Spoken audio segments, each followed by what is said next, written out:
हमारे जो महापुरुष रहे हैं उनका क्या संघर्ष रहा है, उन्होंने क्या क्या चीजें मुसीबतें सही हैं, ये उस फिल्म से हमें पता लगा। तो आपने लगाया फोन थोड़ा एक प्रोग्राम में बैठ। जब मैं ये फिल्म देख रहा था तो आगे क्या स्कूल राष्ट्रपिता ज्योतिबा फूले ने जब संघर्ष करना शुरू किया, समाज को जागृत करना शुरू किया, तो उस वक्त के जो ब्राह्मण थे अभी तुरंत ही आए, उन्होंने उन्हें जान से मारने तक की प्लानिंग कर ली और उन पर आक्रमण किया। और तब ज्योतिबा फूले जी ने एक चीज कही और फिल्म के अंदर है ये चीज कि ब्राह्मणों ने मुझे मारने की सुपारी दी, यानी कि फिरौती दी। ये एक ऐतिहासिक कदम है क्योंकि पहली बार ब्राह्मणों ने हम पर कुछ खर्च किया है, वरना आज तक तो हम ही खर्च करके आए उन पर। और ये बहुत ही सच बात में आएगा कि आज तक जो भी चीजें आपने खर्च की वो पाखंडवाद पर खर्च की, आपने तर्क पर और तार्किकता पर खर्च नहीं किया। इस फिल्म में राष्ट्रपिता ज्योतिबा फूले बोलते हैं क्योंकि जब उनका ब्राह्मणों से, उस वक्त के जो ब्राह्मण थे उनसे उनका संवाद हो रहा था, तो उन्होंने कहा कि जो धर्म तर्क को नहीं सह सकता वो धर्म नहीं, पाखंड है, पाखंड है। तो एक आपको फॉर्मूला दे दिया, एक आपको टेस्ट दे दिया कि अगर आपको ये जानना है कि कोई चीज धर्म है या नहीं है तो उसे साइंस के आधार पर, उसे तर्क के आधार पर तौलिए, और अगर वो तर्क के आधार पर सही नहीं बैठती है तो वो धर्म नहीं हो सकता, वो पाखंडवाद है। और ऐसे पाखंड को आप नकारिए। और इसलिए मैं कहूंगा कि अगर पूरे इतिहास में सबसे बड़ा अगर तथागत गौतम बुद्ध का उपासक मैं किसी को मानता हूं तो जो एक चेन है उस चेन में बाबा साहब भीमराव अम्बेडकर को मैं मानता हूं, क्योंकि उन्होंने धम्म पढ़ा और उसको एकत्रित किया और एक नया नवायान करके एक बुद्धिज्म की उन्होंने स्टार्ट किया, जिसे हम दीक्षा भूमि कहते हैं। नागपुर में लाखों लोगों के साथ उन्होंने बौद्ध धर्म ग्रहण किया और उसी वक्त में उन्होंने 22 प्रतिज्ञाएं ली थी। ऐसे जो भी प्रोग्राम हो, जब तक हम उन 22 प्रतिज्ञाओं को नहीं दोहराएंगे ऐसे प्रोग्रामों का मतलब नहीं रह जाता है।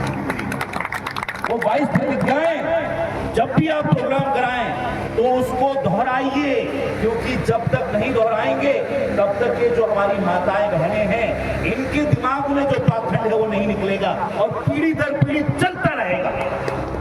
हमारी माताओं बहनों के दिमाग में पाखंड सबसे ज्यादा है और पाखंड इन्हीं के माध्यम से चलता है आगे, क्योंकि बच्चा रहता है 24 घंटे में सबसे ज्यादा अपनी माँ के साथ। अगर माँ ही पाखंड में घिरी हुई है तो बच्चे को पाखंड के बाहर नहीं ला सकती।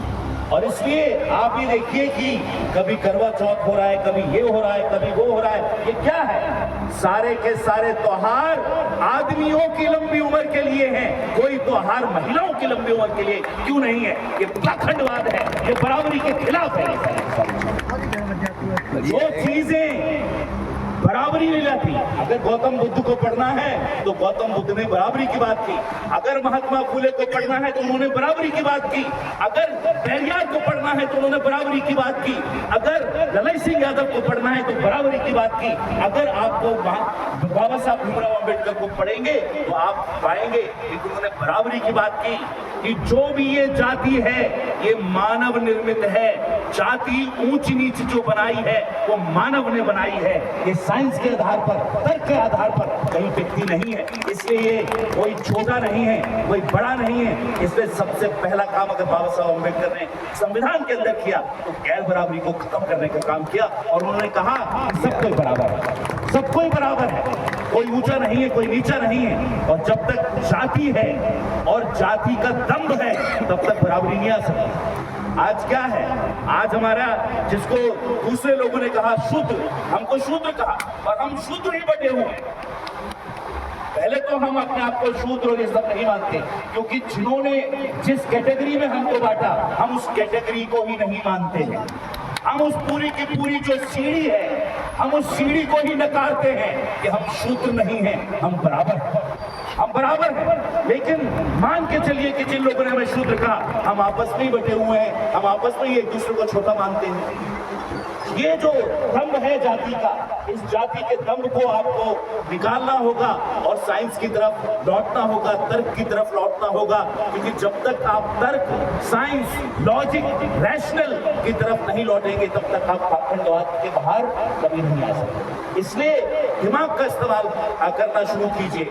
और मैं आपसे बार बार कह रहा हूं कि ज्योतिबा फूले, सावित्रीबाई फूले, फातिमा शेख, इन्होंने जो क्रांति की शुरुआत की, वो क्रांति की शुरुआत शिक्षा के माध्यम से की। अगर हमें गैर बराबरी की बेड़ियों से कोई निकाल सकता है, अगर हमें गरीबी से कोई निकाल सकता है, तो सिर्फ शिक्षा एक ऐसा माध्यम है जिससे हम कहीं के कहीं जा सकते हैं। और कोई इस दुनिया में कोई ऐसी चीज नहीं है, चाहे आप कुछ भी कर लीजिए, कहीं भी चले जाइए, लेकिन कोई भी चीज आपको गरीबी से बाहर नहीं निकाल सकती। सिर्फ और सिर्फ शिक्षा आपको गरीबी से बाहर निकाल सकती है। और इसलिए शिक्षा लेने के लिए कहीं भी जाना पड़े, आपको जाना चाहिए। और मैं तो वकालत करता हूं कि अंग्रेजी शिक्षा लीजिए। जब तक आप अंग्रेजी की शिक्षा नहीं लेंगे तो दुनिया के अंदर क्या लिखा गया है, क्या पढ़ा गया है, आपको समझ आने वाला नहीं है। क्योंकि हिंदी तो एक क्षेत्र की भाषा है, पूरे भारत की भाषा भी नहीं है। ये 8-10 राज्यों की भाषा है हिंदी। अगर आपको जानना है सही मायनों में कि दुनिया में क्या हुआ है, क्या इतिहास है, क्या नहीं है, तो आपको अंग्रेजी पढ़नी होगी। अगर बाबा साहब भीमराव अंबेडकर बाहर नहीं गए होते और अंग्रेजी शिक्षा नहीं ली होती तो उनको भी बहुत सारा ज्ञान नहीं हुआ होता। ये जो लोकतंत्र है, जो आजादी है, जो फ्रीडम है, ये सारे के सारे जो मूल्य हैं, कहां से बाबा साहब भीमराव अंबेडकर को पता लगे? जब वो विदेश गए, जब अंग्रेजी शिक्षा प्राप्त की, जब अंग्रेजी किताब उन्होंने पढ़ी, तब उन्हें पता लगा कि फ्रीडम, स्वतंत्रता, भाईचारा, बंधुत्व, ये सारी की सारी चीजें क्या होती हैं। अगर वो यहीं रहे होते तो यहीं का साहित्य पढ़ते, जो गैर बराबरी का साहित्य है, तो बाबा साहब कभी बाबा साहब नहीं बन पाते। बाबा साहब इसलिए बाबा साहब बने क्योंकि विदेशों में जाके उन्होंने अंग्रेजी शिक्षा प्राप्त की। और मैं आपसे कह रहा हूं कि जब तक हम और आप अपने बच्चों को अंग्रेजी शिक्षा नहीं देंगे, तब तक हम तर्कवाद, तार्किक नहीं बनेंगे, हम लॉजिकल नहीं बनेंगे, हम रैशनल नहीं बनेंगे, हमारा दिमाग साइंस के हिसाब से काम नहीं करेगा। और मैं आपको बता दूं, मैं इसलिए नहीं कह रहा हूं ये बात कि मैं एक बुद्ध सम्मेलन में बैठा हुआ हूं, लेकिन आप इंटरनेट पर जाइए और एक ग्रोक नाम की एक व्यवस्था है, ग्रोक, GROK, उस पे डालिएगा कि सबसे तार्किक धर्म कौन सा है, तो वो जवाब देगा कि बुद्ध धर्म सबसे ज्यादा तार्किक धर्म है। मैं नहीं कह रहा हूं ये बात, ये इंटरनेट मानता है, ये बात ग्रोक मानता है कि सबसे ज्यादा अगर कोई तार्किक धर्म है जो साइंस पर खरा उतरता है तो वो बौद्ध धर्म है। वो बौद्ध धर्म है जो साइंस पे, तर्क पे, रैशनल पे, लॉजिक पर खरा उतरता है। तो इसलिए ये जो धर्म है ये आगे बढ़ना चाहिए। बातें बहुत सारी होंगी, लेकिन एक सबसे बड़ी बात मैं कह के आप जा रहा हूं कि अगर इस देश को बर्बाद होने से कोई बचा सकता है तो वो बुद्ध धर्म मानने वाले बचा सकते हैं, कोई नहीं बचा सकता। क्योंकि कोई दूसरा धर्म मानने वाला आएगा तो उसको तरह तरह की उपाधि दे दी जाएगी। लेकिन अगर बौद्ध धर्म मानने वाले आगे आएंगे, बराबरी की बात करेंगे, संविधान की बात करेंगे और साइंस और तर्क की बात करेंगे तो उनकी बात मानी जाएगी। क्योंकि उनका नाम धीरेंद्र है, उनका नाम भरत सिंह है, उनका नाम विवेक है, उनका नाम मदन है। लेकिन यही बात कोई अब्दुल करेगा तो उस पर तरह तरह की उपाधियां लगा दी जाएंगी। इसलिए मैं कह रहा हूं कि आपको आगे आना होगा, आपको इस देश को बचाना होगा, इस देश के संविधान को बचाना होगा, वरना वही 5000 साल पुरानी व्यवस्था में आप और हम चले जाएंगे, जहां पर व्यवस्था क्या है कि जो जितना नीचे है वो सम्मान के लायक नहीं है और जो जितना ऊपर है वो सम्मान के लायक है। यानी कि जो मुख से पैदा हुए हैं वो सम्मान पाएंगे, जो भुजाओं से पैदा हुए हैं वो सम्मान पाएंगे, जो पेट से पैदा हुए हैं वो सम्मान पाएंगे, और जो पैरों से पैदा हुए हैं उनका कोई सम्मान नहीं होगा। ये है 5000 साल पुरानी व्यवस्था जो लौट के आएगी। और जो पार्टी आज सत्ता में है उनके नेता कहते फिरते हैं कि हम मनुस्मृति लागू करेंगे, हम संविधान को नहीं मानते हैं हम संविधान को बदलेंगे। जिस बार हम 400 पार हो गए हम संविधान को बदलने का काम करेंगे। लेकिन मैं आपसे कह रहा हूं कि हम बाबा साहब भीमराव अंबेडकर के बनाए हुए संविधान को नहीं बदलने देंगे, नहीं बदलने देंगे, क्योंकि इस संविधान में तथागत गौतम बुद्ध के जो दर्शन है, जो मूल्य हैं, वो सारे के सारे बाबा साहब भीमराव अंबेडकर ने तथागत गौतम बुद्ध के जो मूल्य हैं, जो दर्शन है, जो उन्होंने हमें समझाया है, वो बाबा साहब ने संविधान के अंदर डाला है। और इसीलिए हम संविधान को बर्बाद नहीं होने देंगे। हम बराबरी का जो सिद्धांत है उसको बर्बाद नहीं होने देंगे।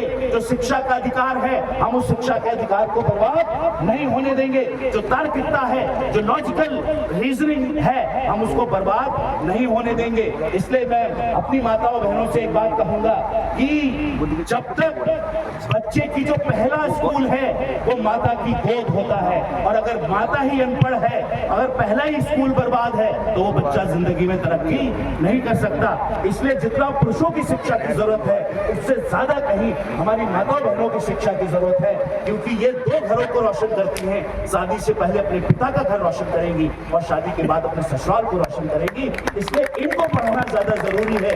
ये कहा जाता है इंग्लिश में, to educate an women is like educating the whole world, यानी कि एक महिला को पढ़ाना ऐसा है जैसे हमने पूरी दुनिया को पढ़ा दिया। क्यों कहा जाता है ऐसा? इसलिए कहा जाता है क्योंकि महिला अगर पढ़ती है तो वो बहुत सारे लोगों को रोशन कर सकती है, उसकी शिक्षा रोशन कर सकती है। मैं इन्हीं शब्दों के साथ अपनी वाणी को विराम दूंगा और ये जरूर कहूंगा धीरेन्द्र प्रधान जी से कि जब भी आप इस तरह के प्रोग्राम कराएं तो आप 1956 बाबा साहब भीमराव अंबेडकर की वो प्रतिज्ञाओं को जरूर याद रखिए कि जो 22 प्रतिज्ञाएं दी थी, क्योंकि 22 प्रतिज्ञाएं अगर अपनी माताओं बहनों को हमको याद नहीं रहेंगी तो हम पाकिस्तान से कभी बाहर नहीं निकल सकते। मैं कह रहा हूँ आपसे 22 प्रतिज्ञाएं आप पढ़िए और पढ़ाइए लोगों को। अगर इन प्रतिज्ञाओं को हम भूलेंगे तो हम पाखंडवाद से कभी बाहर नहीं आ सकते। आप सभी का बहुत बहुत धन्यवाद। नमो बुद्धाय। जय भीम, जय भारत, जय संविधान। इसी के साथ में मैं प्रधान जी से अनुरोध करूंगा, एक किताब जो बौद्ध धर्म से संबंधित भगवान गौतम बुद्ध की है वो लाकर के सब पर भेंट करें। प्रधान जी धीरेन्द्र सिंह जी। भारतीय संविधान दो, भारतीय संविधान, भारत का संविधान निकाल दो। ये